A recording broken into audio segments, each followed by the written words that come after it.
Už marių žemėlinių vynelė mūsų žalias.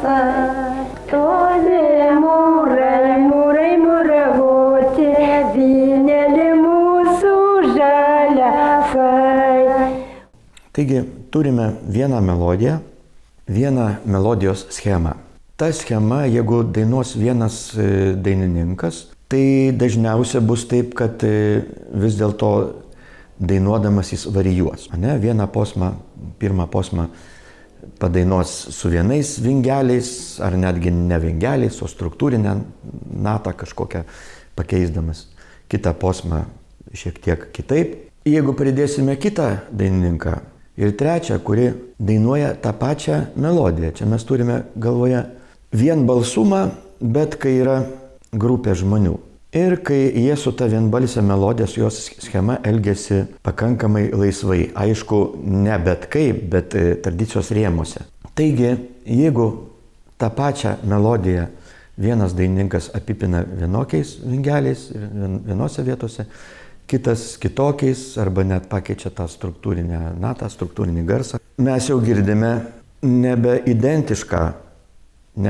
identiškus balsus, bet mes girdime juos išsiskiriančius. Jie vietomis susieina, kitose vietose išsiskiria ir taip turime tokį mirgantį piešinį. Man iš vienas tokių mano mėgstamiausių pavyzdžių yra Advento daina, iš Dzūkijos, aišku. Leliumoj gaideliai gieda, leliumoj tai vajaruoja, leliumoj. Tai čia taip, bet galima padainuoti kitaip. Leliumoj gaideliai gieda, leliumoj tai vajaruoja, leliumoj. Jau truputį buvo kitaip. Ir jeigu šitie du balsai skambės vienu metu, mes gausime tokį piešinėlį drauge išsiskiria. Tai yra natūralus tiesiog tokio dainavimo grožis, kuris remiasi labai natūraliu dalyku. Tai, kad net vienas dainininkas nedainuoja visų posmų lygiai taip pat, keičia, banguoja, mirguliuoja, prideda įvairių puošmenų ar kažkaip kitaip interpretuoja. O jeigu yra dainininkai keli tuo metu, tai mes gauname tokį mirgantį piešinį.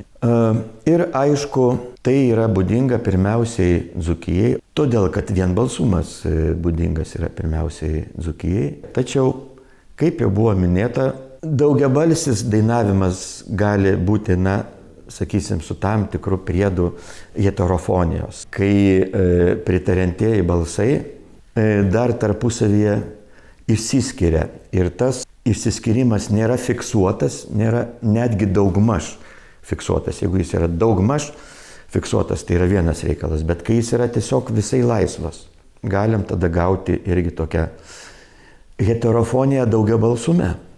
Kaip elgtis, jeigu įrašytas vienas balsas, vienas žmogus? Tai žiūrėkite, pirmiausias atvejis tai paprasčiausiai labai elgtis. Paklausyti, pažiūrėti, arba jeigu yra natos, irgi galima į natas pažiūrėti. Kaip tas žmogus dainuoja antrą posmą, trečią ir taip toliau. Jis tikriausia, kad bus kažkokie tai variantai, skirtumai. Iš to galima susidaryti vaizdą, kokie tie varijavimo rėmai gali būti, kaip tas ta žodžiu ketvirtinė ar ten aštuntinė toje melodijos vietoje, kaip ji gali būti atliekama viename posme, antrame, trečiame ir taip toliau. Ir tai daryti laisvai. Tai nereiškia, kad ji būtent antrame posme turi būti išdainuojama taip. Arba būtent trečiame posme. Ji gali būti taip ir pirmame posme išdainuojama. Ir tada suvokus tą visą varijavimo laisvę, toliau varijuoti taip ir paprašyti kito žmogaus, kad jis varijuotų, jeigu jis suvokia irgi, kaip ten yra. Ir abiem drauge varijuoti. Ir tai jau bus heterofonija. Taigi heterofonija yra galingas įrankis parodyti jūsų gebėjimams ir profesionalumui. Jeigu jau jūs įvaldėte heterofoniją ir klausytojui jinai netrodo dirbtina, naudokitės tuo, nes tai labai pagražina jūsų muzikinę kalbą.